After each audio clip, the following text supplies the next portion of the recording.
I knew the moment she walked into the boardroom that the winds had changed. Her red heels clicked like a gavel against the floor tiles, announcing not just her arrival but a silent verdict on everything that came before. My name is Garrett Lane, I'm 60 years old, and for 21 of those years I was the senior project director at Stonewell Aerotech in Wichita, Kansas. The kind of man who showed up before dawn, reviewed every flight system spec twice, and still remembered every technician's name on the hangar floor. I wasn't flashy, didn't throw my weight around, and never once missed a deadline in 2 decades. But none of that mattered the day Madison Cross took over as CEO.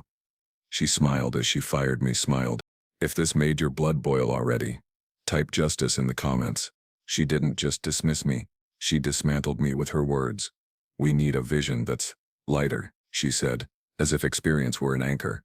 People your age cling to the old ways, and that's not the energy we're building. I stood quietly as she tore up my legacy in under 3 minutes. No warning, no performance review.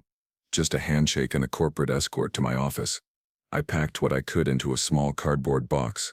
Photos of test flights, old notes from engineers I'd mentored, a mug my late wife gave me the year I got promoted. I passed younger colleagues who wouldn't meet my eye, though I'd trained most of them.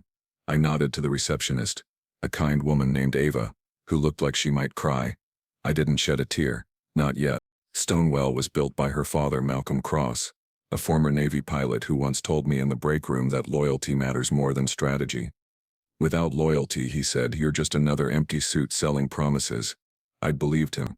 He hired me after my previous company folded during a recession. I had nothing but 2 kids to raise and a resume full of honest work. Malcolm saw through the gaps and gave me a chance. That chance turned into 2 decades of innovations, global clients, and a spotless service record.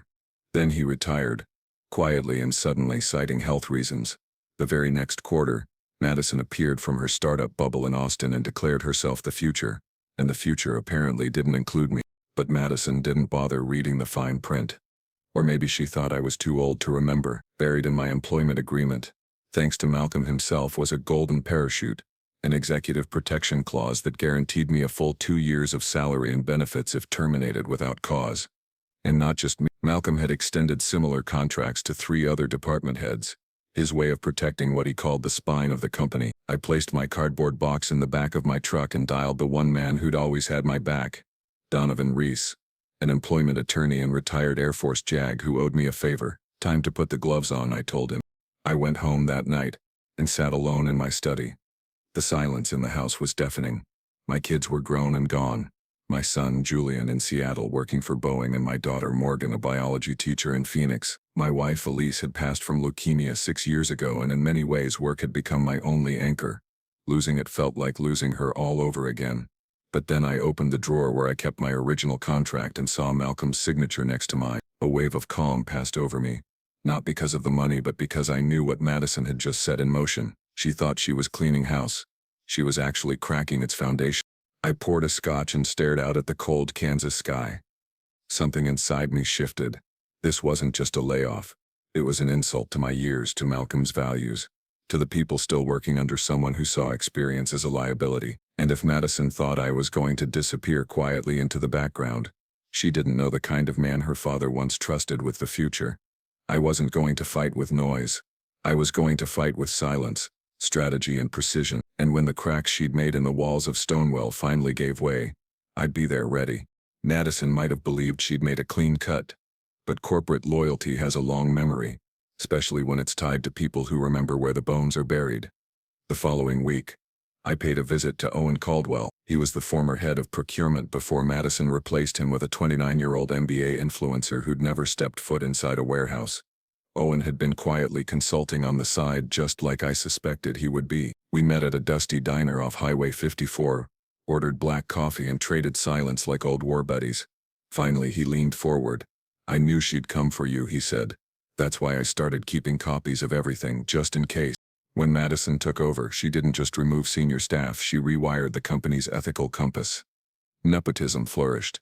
Bids were awarded to her college friend's firm, despite higher costs and worse reviews. Internal audits were mysteriously postponed. Entire design teams were instructed to overlook critical faults in favor of timely launches and media buzz.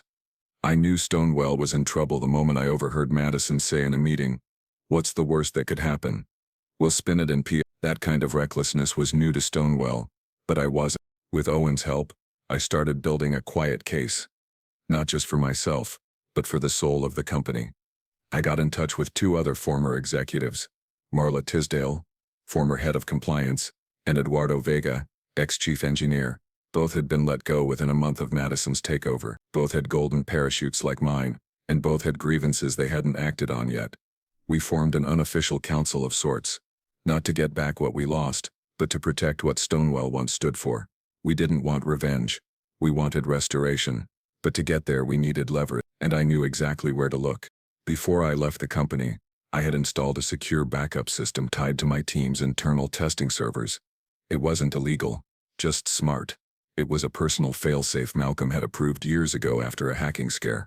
Most forgot about it, but I did. Inside those backups were project blueprints, time-stamped safety logs, budget allocation records, and metadata. More importantly, I had access logs that showed who altered documents when and how. Madison's fingerprints were all over several risk assessment overrides tied to the company's newest drone contract with the Department of Defense. If that drone failed, leaves could be lost. I didn't go to the media. That's what she would have expected. No, I went to a former contact of mine at the Inspector General's office, Charlotte Wu. We'd crossed paths when she was investigating aircraft part fraud years ago. She was sharp, relentless, and allergic to corruption. I told her everything, gave her everything on a flash drive she promised would stay off the record until her office could verify the evidence. She didn't say much, but before we parted, she gave me a nod that meant one thing. Wheels were turning. I walked out into the bitter wind with a strange feeling in my chest. Not hope, but resolve. Then came the part I'd been dreading but knew was necessary. I sent Madison an email. Not angry, not desperate. Just a line she would recognize instantly. You should have read the fine print, Madison. We all did. She didn't reply. Not that day, but something told me she wouldn't be sleeping easy for a while. Not when the very people she discarded were aligning behind the scenes, piece by piece, with something she'd never understand: quiet power built on decades of trust.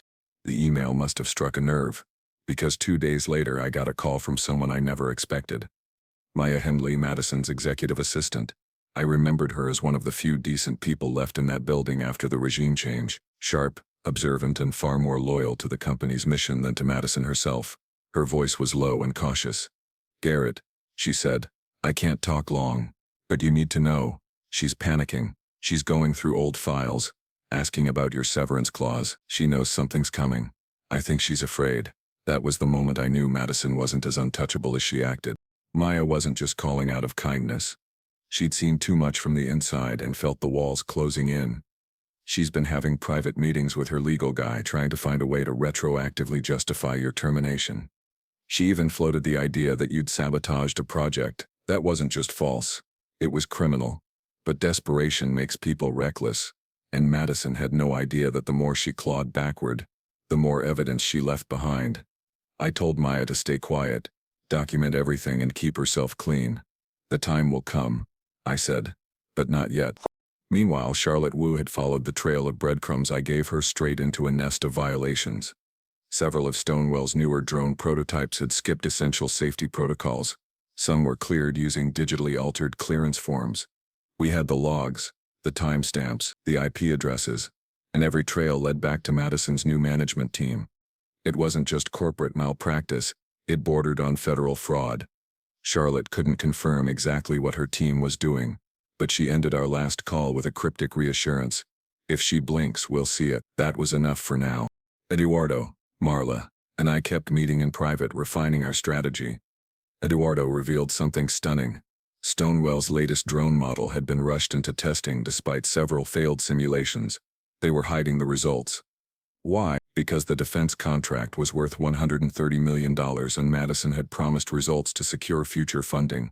If those drones were ever deployed in live missions, soldiers' lives could be at risk. It stopped being about revenge that day. This was now about justice, about legacy, about protecting lives. We weren't fighting to reclaim our jobs. We were fighting to preserve our honor. Meanwhile, I was preparing something else behind the scenes. Something more personal. You see, Malcolm Cross, Madison's father, had entrusted me years ago with something no one else knew about. A personal letter he had written it when his health began declining but never gave it to her. He left it with me, sealed, saying, Give this to her only if she loses her way and only if you believe she can come back. I had never read it. Never had to. But now I stared at the envelope wondering if it still mattered. If there was anything left inside Madison worth saving. My gut said no. But my heart, trained to believe in second chances, wasn't sure. Then, just as the pieces were aligning, a new thread emerged. Maya called again, her voice tight with urgency. Garrett, you need to see something. I'm forwarding you an internal message that was never meant to go public. It was a memo. One that revealed Madison's plan to scapegoat a junior engineer for the drone test failures, pinning the blame on a 24-year-old kid named Caleb who worshipped the ground she walked on.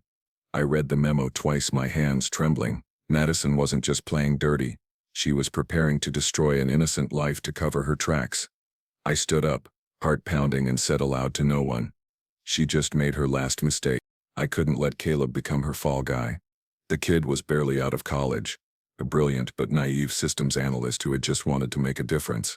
He looked up to Madison, saw her as this bold visionary. He didn't understand that to her, people were just chess pieces, useful, expendable, and forgettable. I reached out to Caleb anonymously through a burner email and told him to check his access logs from the last 3 weeks. You're about to be framed, I wrote. Protect yourself. He didn't reply, but later that night, Maya confirmed he had pulled the records. He was shaken, and now he was watching. Meanwhile, Charlotte's team had discovered a disturbing pattern.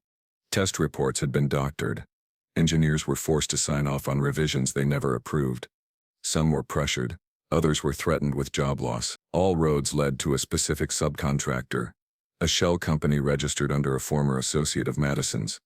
On paper it looked clean, but underneath it was a dirty laundering tunnel for inflated costs and vanishing accountability. I forwarded everything to Charlotte. Her response was simple. We're preparing a formal complaint. Quietly. The noose was tightening, but it had to look like Madison tied it herself. Madison, sensing the unraveling, started acting erratic.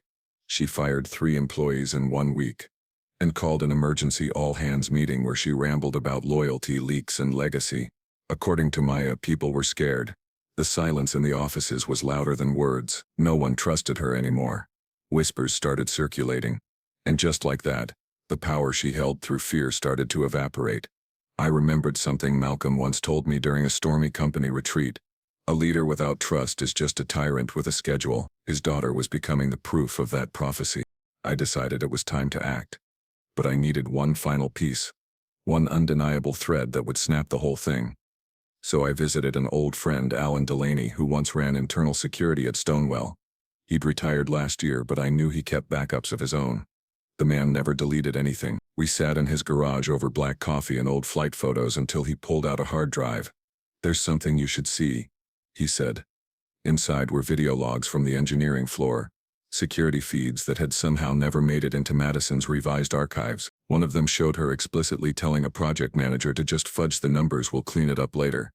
My blood went cold. This was it. Armed with the footage, I looped in Eduardo and Marla. We watched it together in silence, each of us holding back the emotions that had built up over months. Eduardo finally said, "We can't wait anymore." I nodded. This isn't just about contracts now. This is criminal. We agreed on a date, Friday, 2 weeks from now. That's when we'd submit everything to the Inspector General, to the press, and to Stonewell's board of directors. All at once. Madison would have nowhere to hide, no narrative to spin, no one left to sacrifice. We would dismantle her the way she tried to dismantle all of us. Systematically, with evidence and resolve. But just when everything felt under control, I got a knock at my door. It was late, too late for neighbors. I opened it to find Caleb, wide-eyed, pale, shaking. "They tried to get me to sign something," he said, voice trembling. "A fake confession." I told them I needed time. I didn't know where else to go. I stepped aside and let him in. "You did the right thing," I told him. "But now you're part of this. And you need to know, we don't back down." Caleb sat across from me, hands wrapped around a chipped mug of tea he hadn't touched.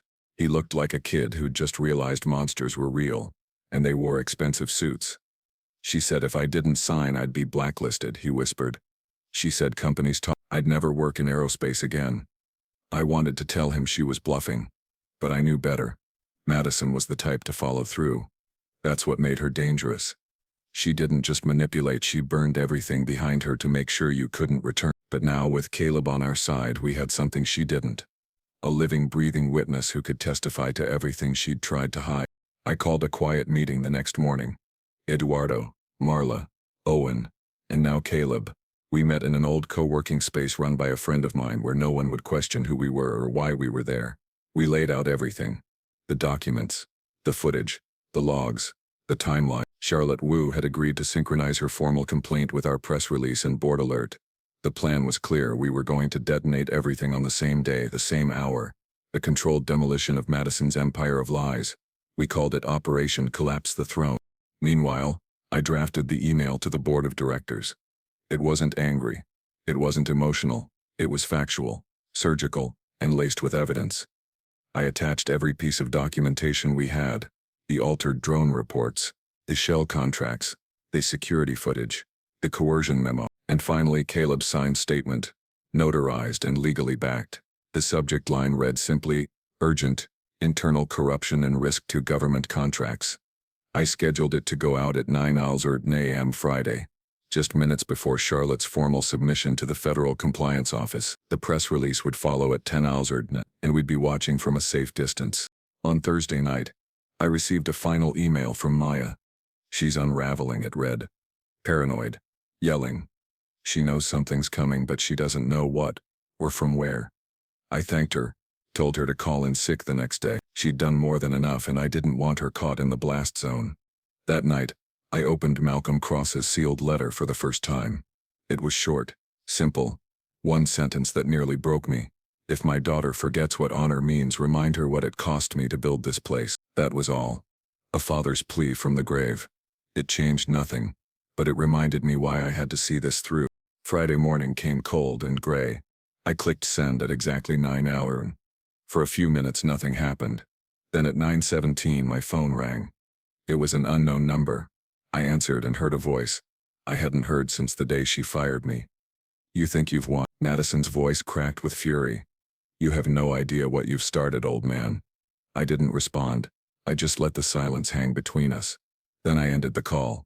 Because I knew something she didn't. This wasn't the end. This was only the beginning of her fall. And it wasn't coming from me alone. It was coming from every soul she'd trampled to build her glass castle. By 10:00, headlines started popping up.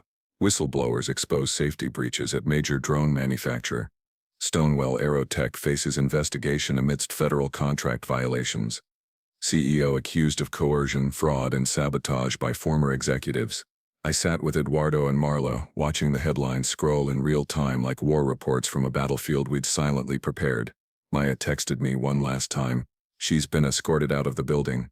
I stared at those words, then leaned back, and for the first time since I was fired I smiled. By noon, Stonewall stock had plummeted 18%. By 3 p.m., the board of directors had issued an emergency statement. Effective immediately, Madison Cross has been placed on administrative leave pending the outcome of a full internal and federal investigation. The silence in my house felt different now. Not hollow, but peaceful. I wasn't celebrating her downfall. I was honoring the weight of justice. This wasn't just about me anymore. It was about the engineers who were silenced. The employees who lived in fear. The legacy Malcolm built. Madison had turned it into a burning ship, but now the lifeboats were finally visible to the people on board. Caleb stayed at my place that night.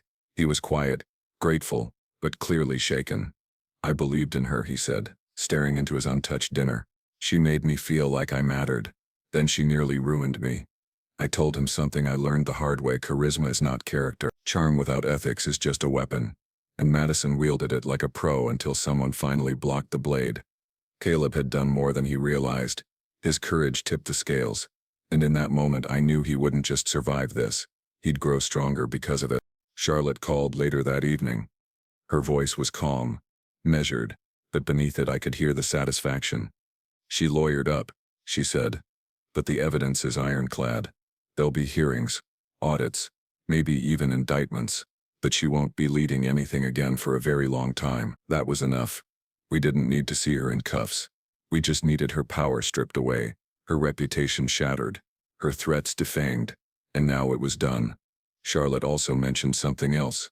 The Department of Defense is reviewing all active contracts with Stonewall. There's talk of reassigning their drone projects to a safer firm. You may have helped save lives. The following week I received an unexpected letter from the board. It was formal, but behind the corporate wording I could feel the tension. They offered a settlement, high six figures for wrongful termination and a non-disclosure agreement. I refused the NDA but accepted the acknowledgement. I didn't want hush money. I wanted acknowledgement, truth, closure, and I got it. Eduardo and Marla received similar offers and we all agreed. This wasn't a time to disappear quietly. We gave interviews not to shame but to teach. Experience doesn't expire. I told one journalist, it evolves. And it remembers. Maya resigned the same week. She called me from the airport. I'm going back to school, she said. Business ethics. I want to make sure I never help build another company like that again. I told her I was proud of her. That she'd done the hard thing when it counted. Before we hung up, she said, Garrett, you didn't just take her down. You woke everyone else up. That stuck with me. Because the real damage Madison did wasn't just in policy. It was in morale. In silencing good people. And now those people were finding their voices again. But there was one thing left. A quiet detail no one but Malcolm. And now I knew. In his will, Malcolm had left a small trust fund in the company's name, meant to sponsor internships for underprivileged youth. Madison had frozen it 6 months ago, buried it under budget optimization. I contacted his estate attorney and showed him everything. A week later the fund was reactivated, triple in size thanks to a matching donor, and its new name, the Elise Lane Fellowship. In honor of my late wife, the one who believed in education and second chance. Madison may have tried to erase my legacy, but now, it was written in stone. The fallout hit Madison like a tidal wave. Her inner circle evaporated. Allies turned silent. Vendors canceled. Her name, once plastered across press releases and keynote invitations, became a whispered cautionary tale. Former admirers distanced themselves, while quietly curious competitors circled like vultures. She released a statement, of course carefully worded, drenched in denial and laced with vague accusations of a smear campaign. But the world wasn't buying it. The evidence was too overwhelming. The silence from the board was deafening. No one was coming to rescue her. I later learned that she tried to contact several of the people she fired, apologies dressed up as clarification calls. But it was too late. We had already rebuilt bridges between each other without her. The damage was done, and the healing had started. But only for those she stepped on, not for her. She was left with scorched earth and echoes of a company she thought she owned. The empire she built on shortcuts and control was nothing more than smoke and broken contracts now. And the irony, she did it all trying to erase people like me. Quiet professionals who didn't care for power, just purpose. A month later, Eduardo invited us all over for a backyard dinner. Marla brought wine. Caleb brought his girlfriend. Even Maya flew in from her new university and surprised us. We sat around a fire pit, trading stories not about revenge but about legacy. We laughed harder than I had in years. Somewhere between the stakes and the stars I realized something. We weren't survivors anymore.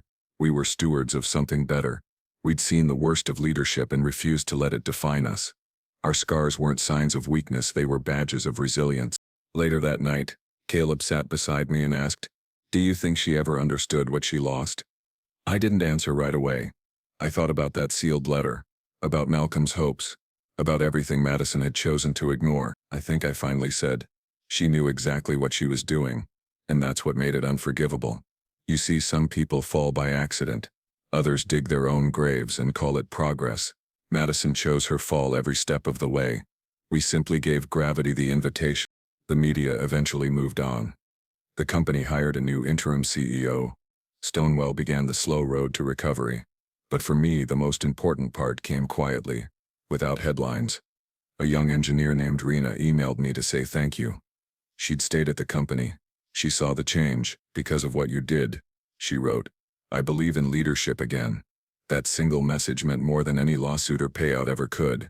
It meant the heart of the company was still beating, and people were ready to protect it. And as for me, I didn't go back. I didn't ask for my title.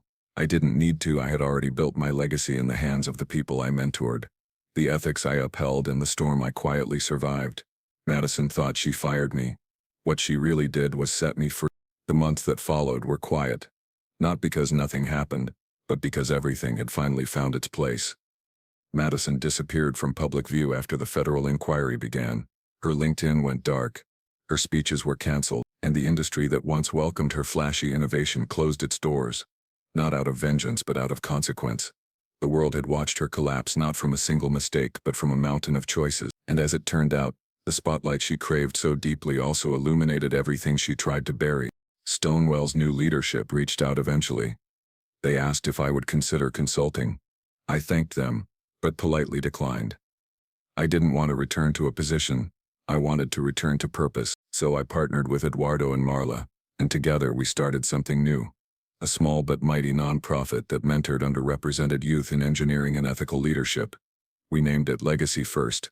It wasn't about building the biggest thing, it was about building the right thing. And this time, we were in charge of the values from day one. One afternoon, I visited the original hangar where Stonewall tested its first prototype. It had been converted into a training center. I stood alone in the corner, watching a group of students study drone specs on whiteboards. They reminded me of Caleb, of myself, once. Hungry minds, open hearts, unbroken by cynicism. A young woman approached and said she'd heard what we did, that we saved the soul of this place. I smiled, humbled. No, I said, we just reminded it that it had one. Madison never faced jail time. The legal process ended with fines, forced resignation, and a ban from holding leadership positions in federally contracted industries. Poetic justice.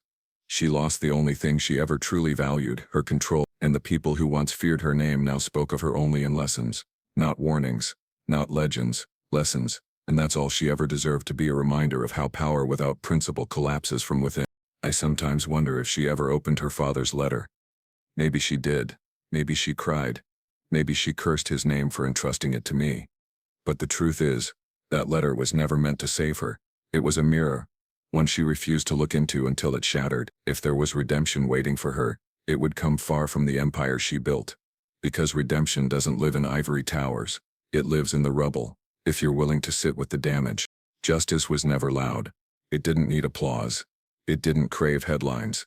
It moved like wind, quiet, patient, and precise. And when it came for Madison Cross, it didn't roar. It whispered, remember who you forgot, remember what you erased, and now, live without it.